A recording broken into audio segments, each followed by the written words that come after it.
Salam sejahtera, selamat beraktivitas kembali.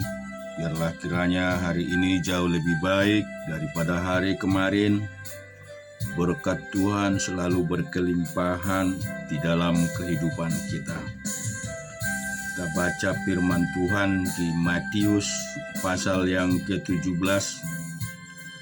6 hari kemudian Yesus membawa Petrus, Yakobus, dan Yohanes saudaranya, dan bersama-sama dengan mereka ia naik ke sebuah gunung yang tinggi. Di situ mereka berdiri saja.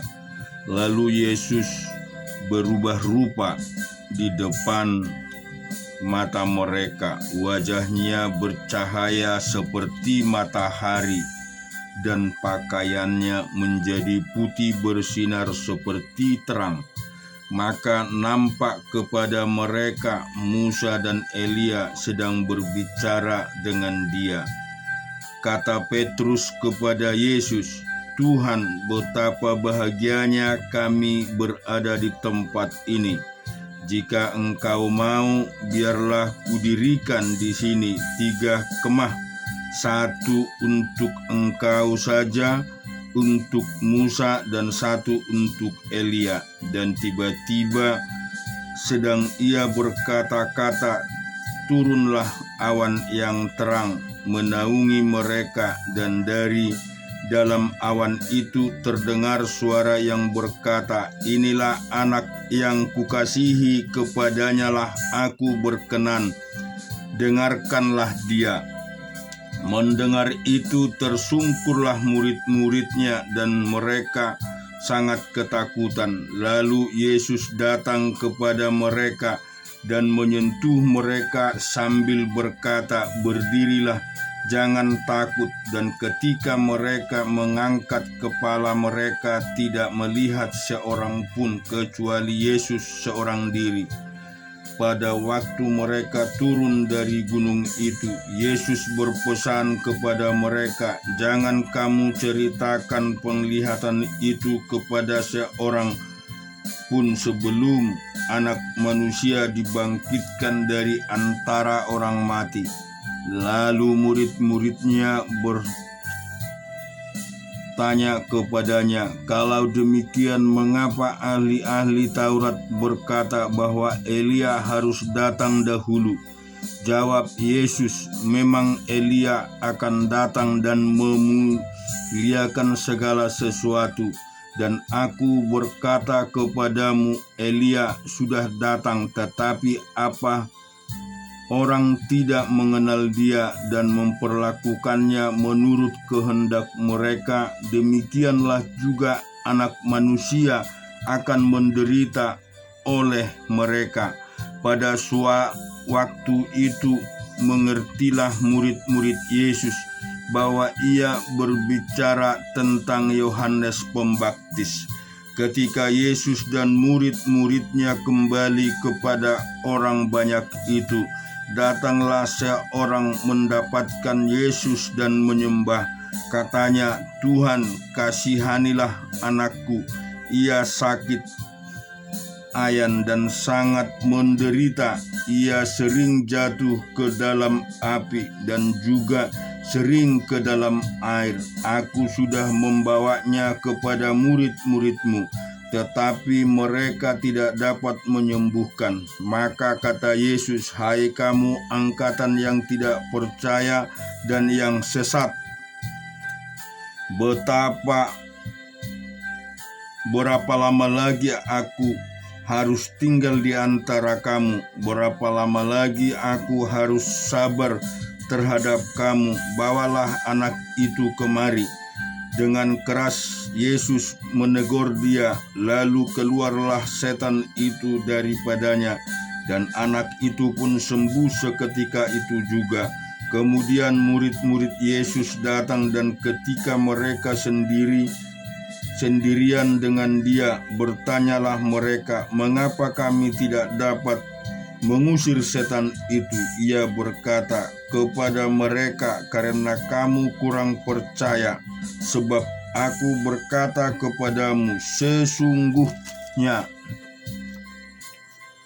Sekiranya kamu mempunyai iman sebesar sebiji sesawi saja, kamu dapat berkata kepada gunung ini, pindahlah dari tempat ini ke sana, maka gunung ini akan pindah dan takkan ada yang mustahil bagimu. Jenis ini tidak dapat diusir kecuali dengan berdoa dan berpuasa. Pada waktu Yesus dan murid-muridnya bersama-sama di Galilea, ia berkata kepada mereka, Anak Manusia akan diserahkan ke dalam tangan manusia, dan mereka akan membunuh dia, dan pada hari ketiga ia akan dibangkitkan. Maka hati murid-muridnya itu pun sedih sekali. Ketika Yesus dan murid-muridnya tiba di Kapernaum, datanglah pemungut bait Allah kepada Petrus dan berkata, Apakah gurumu tidak membayar bea 2 dirham itu? Jawabnya, memang membayar. Dan ketika Petrus masuk rumah, Yesus mendahuluinya dengan pertanyaan, Apakah pendapatmu Simon, dari siapakah raja-raja dunia ini memungut bea dan pajak?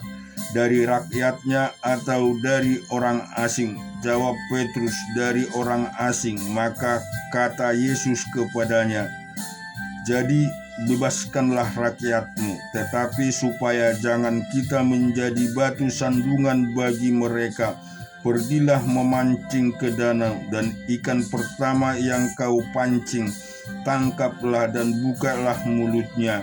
Maka engkau akan menemukan mata uang 4 dirham di dalamnya.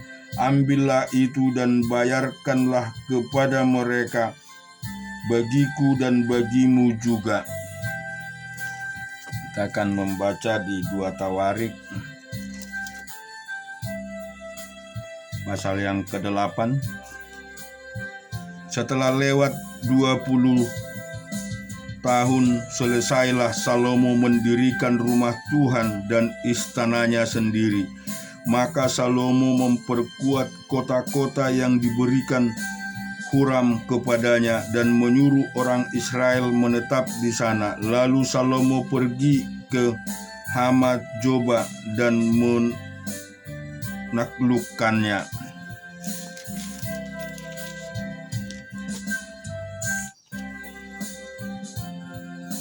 Kemudian ia memperkuat Tamor di padang gurun dan semua kota perbekalan yang didirikannya di Hamat. Ia memperkuat juga Bet Horon Hulu dan Bet Horon Hilir menjadi kota kubu yang bertembok, berpintu gerbang dan berpalang, dan juga Baalat dan segala kota perbekalan kepunyaan Salomo, segala kota tempat kereta, kota-kota tempat orang berkuda, dan orang apa saja yang Salomo ingin mendirikannya di Yerusalem atau di Gunung Libanon atau di segenap negeri kekuasaannya.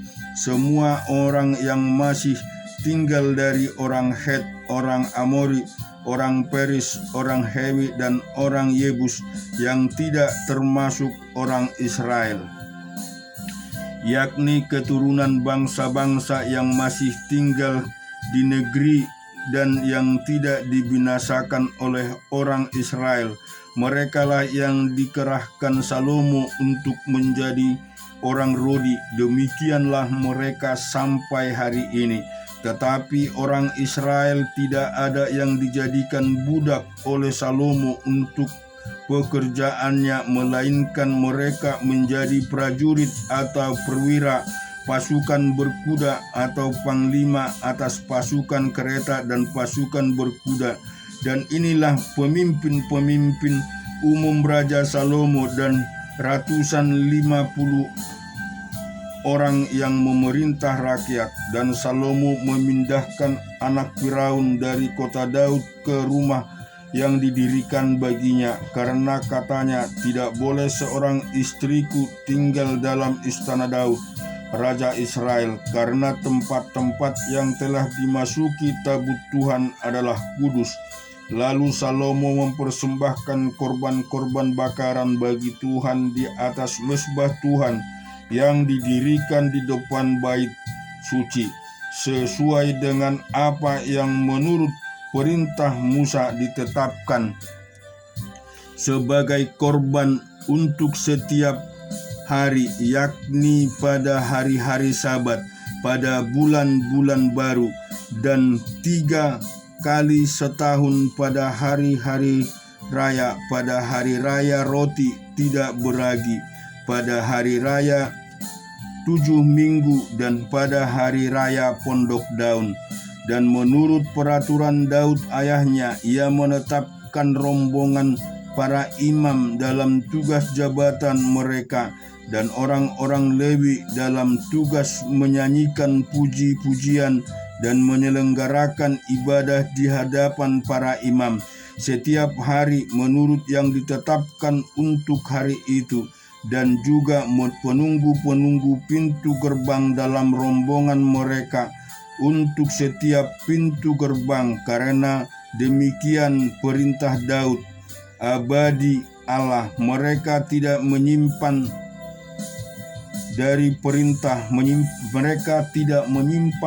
perintah raja mengenai para imam dan orang-orang Lewi dalam perkara apapun, juga mengenai perbendaharaan. Maka terlaksanalah segala pekerjaan Salomo dari hari dasar rumah Tuhan terletak sampai kepada hari rumah itu selesai, dan dengan demikian selesailah sudah rumah Tuhan. Kemudian Salomo pergi ke Ezion Geger dan ke Elot yang letaknya di tepi laut di tanah Edom, dengan perantaran anak buahnya Huram mengirim kapal-kapal kepadanya, dan anak buah yang tahu tentang laut bersama-sama anak buah Salomo. Mereka sampai ke Opir, dan dari sana mereka mengambil 450 talenta emas yang mereka bawa kepada Raja Salomo. Kita baca di Bilangan 21. Raja negeri Arad orang Kanaan yang tinggal di tanah Negeb mendengar bahwa Israel datang dari jalan Atrim.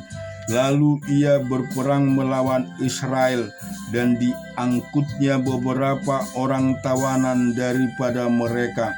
Maka bernazarlah orang Israel kepada Tuhan, katanya, jika engkau serahkan bangsa ini sama sekali ke dalam tangan kami, kami akan menumpas kota-kota mereka sampai binasa.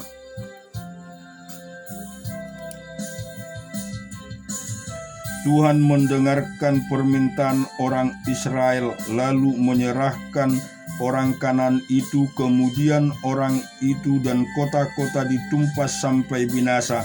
Itulah sebabnya tempat itu dinamai Horma.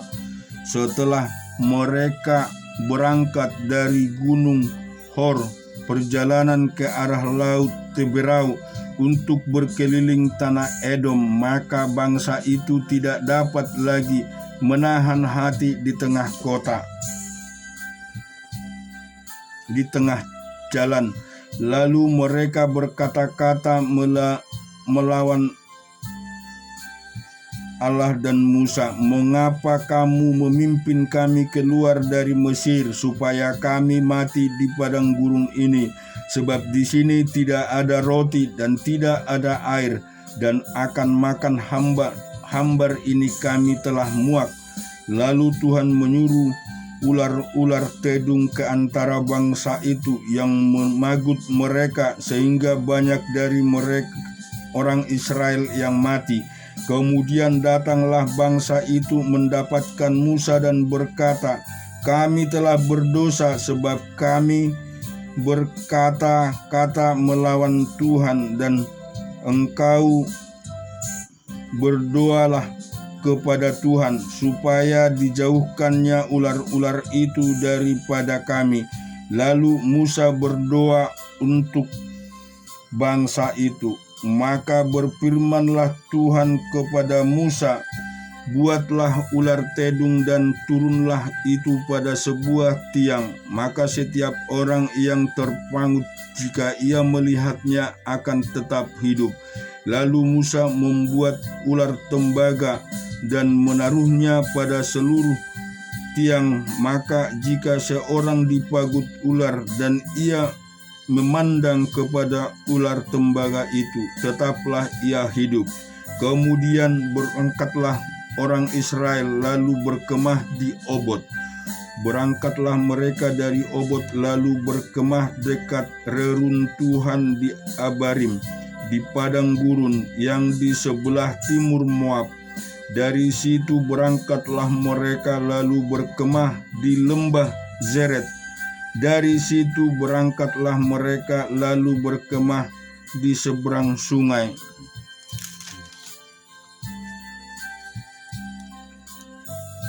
Arnon yang di padang gurun dan yang keluar dari daerah orang Amori, sebab sungai Arnon ialah batas Moab di antara orang Moab dan orang Amori.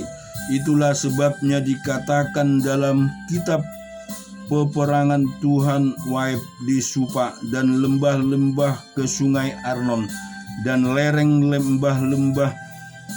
lereng itu terbentang ke tempat di mana terletak kota Ar dan bersandar pada batas daerah Moab. Dari sana mereka ke Bir.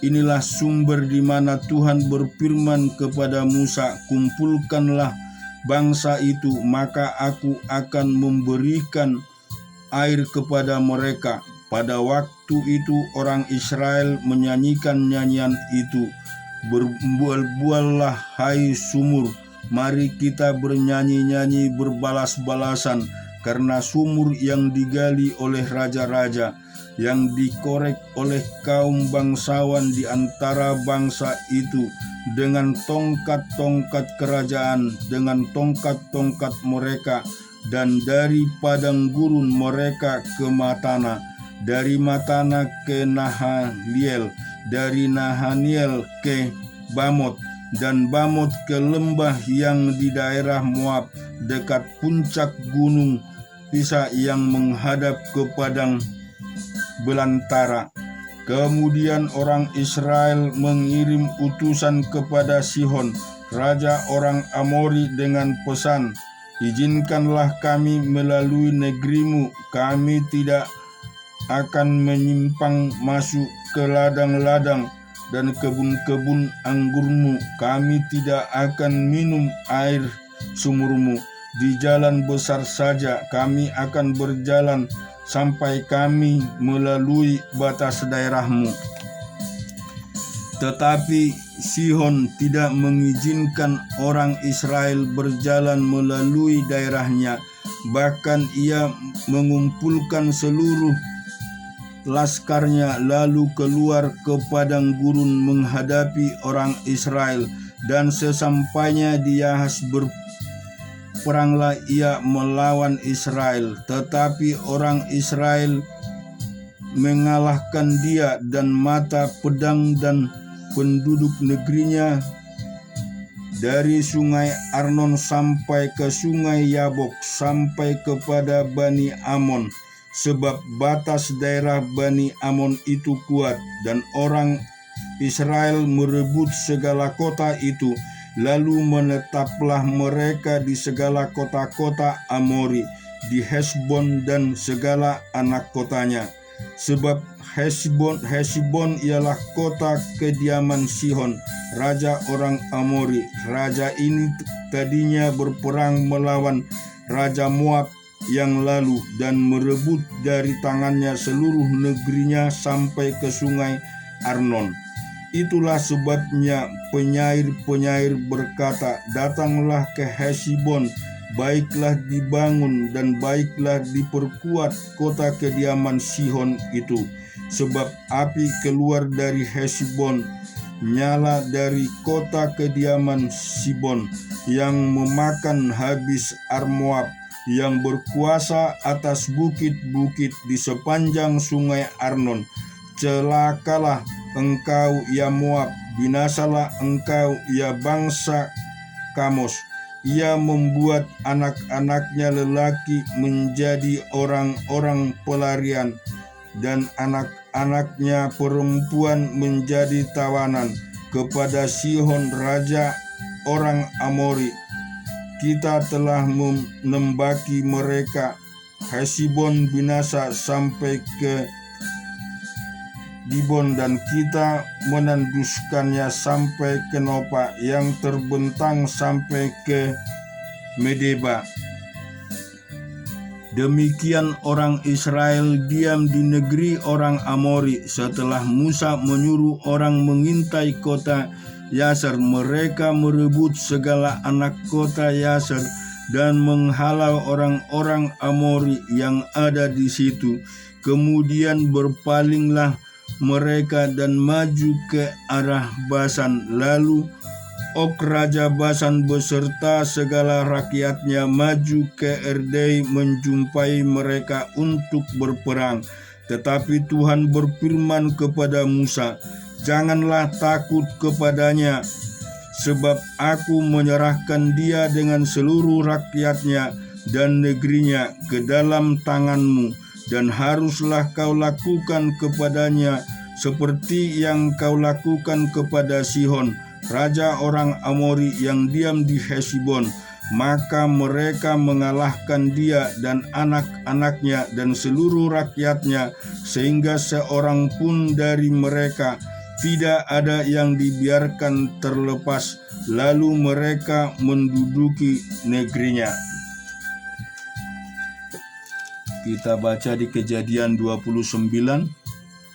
Kemudian berangkatlah Yakub dari situ dan pergi ke negeri Bani Timur. Ketika ia memandang sekelilingnya, dilihatnya ada sebuah sumur di padang, dan ada 3 kumpulan kambing domba berbaring di dekatnya. Sebab dari sumur itulah orang memberi minum kumpulan-kumpulan kambing domba itu. Adapun batu penutup sumur itu besar. Dan apabila segala kumpulan kambing domba itu digiring berkumpul di sana, maka gembala-gembala menggulingkan batu itu dari mulut sumur. Lalu kambing domba itu diberi minum, kemudian dikembalikanlah batu itu lagi ke mulut sumur itu. Bertanyalah Yakub kepada mereka, "Saudara-saudara, dari manakah kamu ini?" Jawab mereka, "Kami ini dari Haran." Lagi katanya kepada mereka, "Kenalkah kamu Laban cucu Nahor?" Jawab mereka, "Kami kenal." Selanjutnya katanya kepada mereka, "Selamatlah ia." Jawab mereka, "Selamat." Tetapi lihat, itu datang anaknya perempuan Rahel dengan kambing dombanya. Lalu kata Yakub, "Hari masih siang, belum waktunya untuk mengumpulkan ternak. Berilah minum kambing dombamu itu, kemudian pergilah menggembalakannya lagi." Tetapi jawab mereka, "Kami tidak dapat melakukan itu selama segala kumpulan binatang itu belum berkumpul. Barulah batu itu digulingkan dari mulut sumur, dan kami memberi minum kambing domba kami." Selagi ia berkata-kata dengan mereka, datanglah Rahel dengan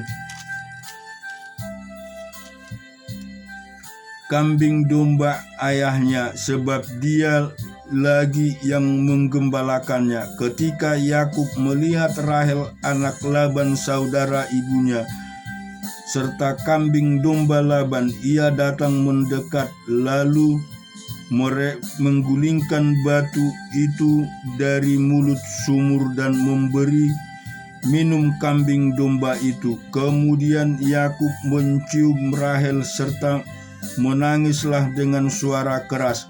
Lalu Yakub menceritakan kepada Rahel bahwa ia sanak saudara ayah Rahel dan anak Ribka. Maka berlarilah Rahel menceritakannya kepada ayahnya. Segera sesudah Laban mendengar kabar tentang Yakub anak saudaranya itu, berlarilah ia menyongsong dia, lalu mendekap dan mencium dia, kemudian membawanya ke rumahnya. Maka Yakub menceritakan segala hal ihwalnya kepada Laban. Kata Laban kepadanya, sesungguhnya engkau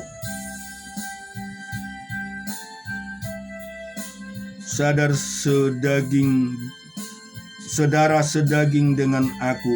Maka tinggallah Yakub padanya segenap sebulan lamanya. Kemudian berkatalah Laban kepada Yakub, masakan karena engkau adalah sanak saudaraku, engkau bekerja padaku dengan cuma-cuma, katakanlah kepadaku apa yang patut menjadi upahmu. Amin. Tuhan memberkati kita semua.